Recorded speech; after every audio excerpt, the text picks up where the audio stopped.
America is the land of the second chance, and when the gates to the prison open, the path ahead should lead to a better life. This is a quote from President George W. Bush.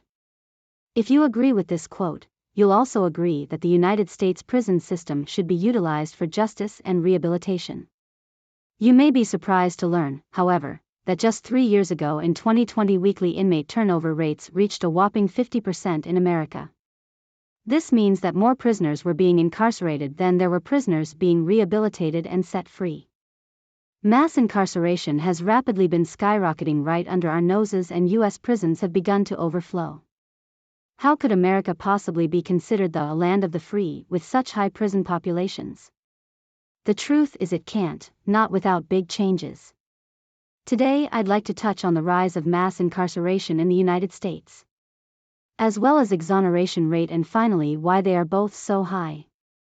The United States of America is home to one of the largest number of prisoners worldwide, second only to China. It's important to also mention that it was only this year in 2023 that China managed to surpass America in prison population. Even then it was just barely, with 1.69 million compared to the United States' 1.68 million.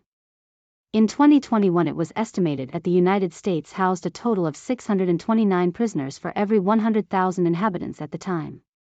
To put that into perspective, the total estimated population of America in 2021 was 337.9 million people. These calculations were done only 2 years ago, and the numbers have only continued to skyrocket. Exoneration rates have also begun to spike in recent years. It has been estimated that between 4 and 6% of people incarcerated in U.S. prisons are innocent. Just this year 2023 there were 3,411 felons exonerated after being proven innocent. All of this leaves me wondering why. The sad truth can be chalked up to misconduct and faulty court cases. Forms of trial misconduct are false testimonies or false information, official misconduct from judges and lawyers, or unproven theories presented as fact in court of law, aka junk science.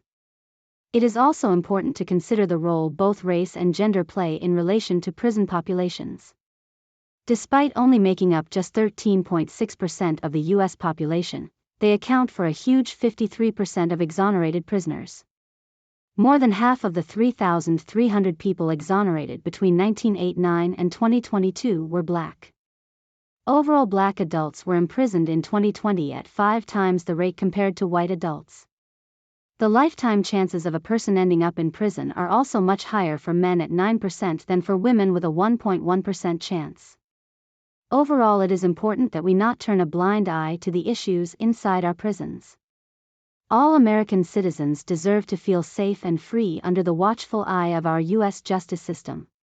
The only way to make that happen is by taking a stand and coming together to make a real change.